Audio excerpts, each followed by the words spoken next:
This is Stacy McKibben with the Master Communicator Podcast, where CEOs, senior leaders, and C-suite executives share their advice. It's 6 questions in 9 minutes because the best leaders know how to share their ideas concisely and quickly. Let's jump right in. Question number 1. In a few sentences, tell me who you are and what you do. Hi, I'm Helen Rankin. I am the CMO and partner at Swag Up. We are a swag management platform where you can create, distribute, and automate your swag globally. Wow, that sounds kind of cool. How long have you guys been doing that? We just hit our 3-year anniversary last month, so. That's fantastic.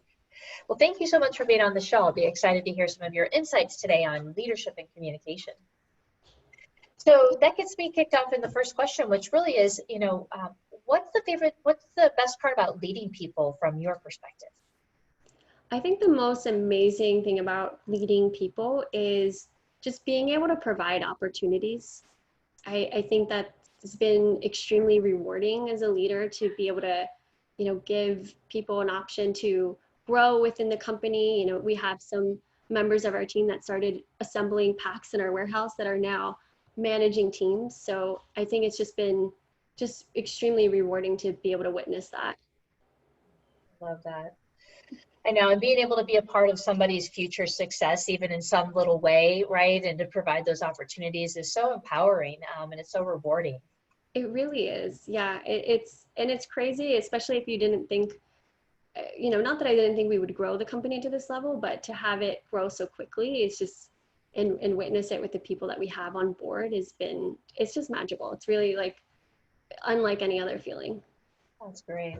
Well, that leads me to my next question, which is, sometimes I'll hear leaders say that business would be great if it weren't for that pesky people part. Kind of thinking about that through the lens of, all the growth you've recently experienced. What do you think of a sentiment like that? Yeah, I mean, honestly, if we didn't have the team that we have, I would probably be super burnt out. But I think that, when you're growing a startup, I kind of see it as like, if you want to build a rocket ship, you need all hands on deck. And it requires you having a team and requires you having really good people. So we wouldn't be able to build this rocket ship if we didn't have the team that we had. Yeah. So it's because of the people, rather, right? Absolutely. Yeah, I can't build this myself. It's crazy. Mm-hmm. I would be burnt out and probably quit. Yeah, before we get started, right? You could barely make it off the finish line. Yeah, exactly. So if I had a group of leaders sitting here in front of you, what piece of advice about communication would you give to them? I would say, one of the things that I kind of learned through leadership and just through, this whole experience of running a startup would be to argue less about, being right. And I think that's something that a lot of leaders sometimes struggle with. We think that we have to have the answers to everything.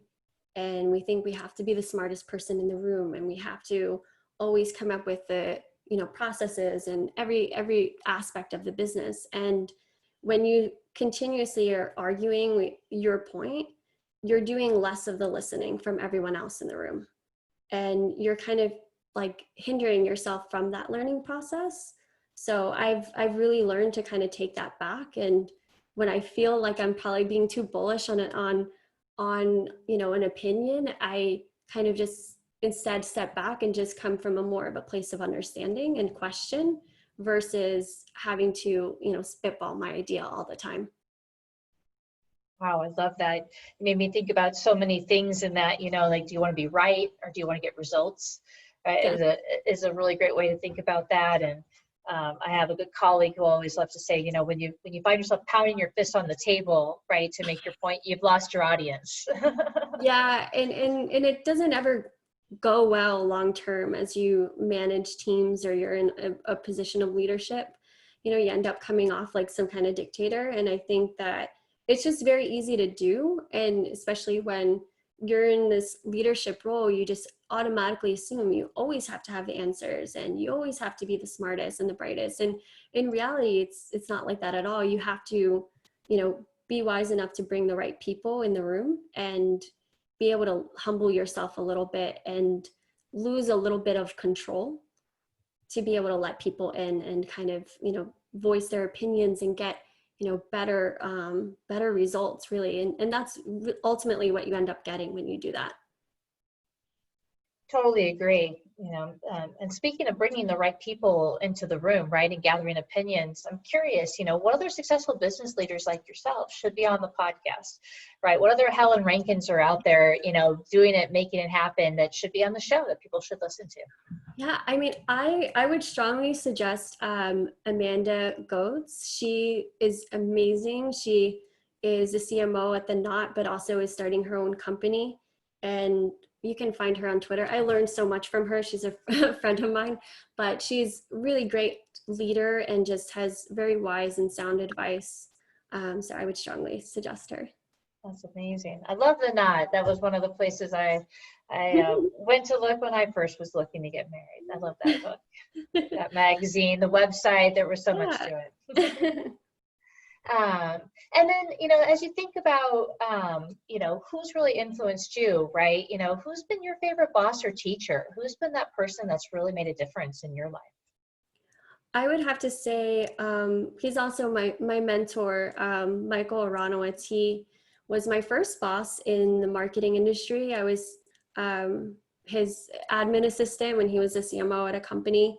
And he taught me everything that I know today. I still message him and talk to him every now and again to get advice from him. But he really was the person that gave me an opportunity to, be in this industry.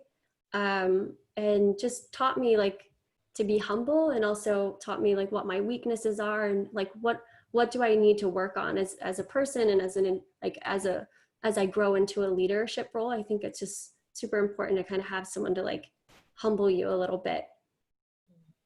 Yeah, I mean, we talk about that all the time, right? Servant leadership and, the humility to be vulnerable, Mm-hmm. Admit when we don't know something. I think those are some of the harder aspects of it. Simple things to do, but not necessarily easy. Yeah, it sounds easier, but Always easier said does. than done. That's always the way, right? Putting it into practice is a whole nother level. Well, it has been such a pleasure to have you on the show. I mean, it's clear the way that you express your ideas with such, sincerity and, articulate choice of words, that you've done this before and you've been living this path. So it's been wonderful to have you here. I'm curious if somebody wanted to reach out and introduce themselves or learn more, how might they do that? Yeah, I mean, they can find me on LinkedIn, Helen Rankin, or they could also, come visit us on our site, swagup.com. That's amazing. Well, I'll be sure to send them there. And as always, you can find it in the description if you'd like to click there. But in the meantime, we do hope to have you back on the show later this year. We'll have another 6 questions, and we'd love to have you back on as a guest to hear more of your great insights. Thank you. Thank you so much. Happy to be on the show. Of course. Well, again, until next time, this is Stacy McKibben with the Master Communicator Podcast. For more ideas and insights, please do go check us out at www.concilioteam.com. And we look forward to seeing you again next time. Take care.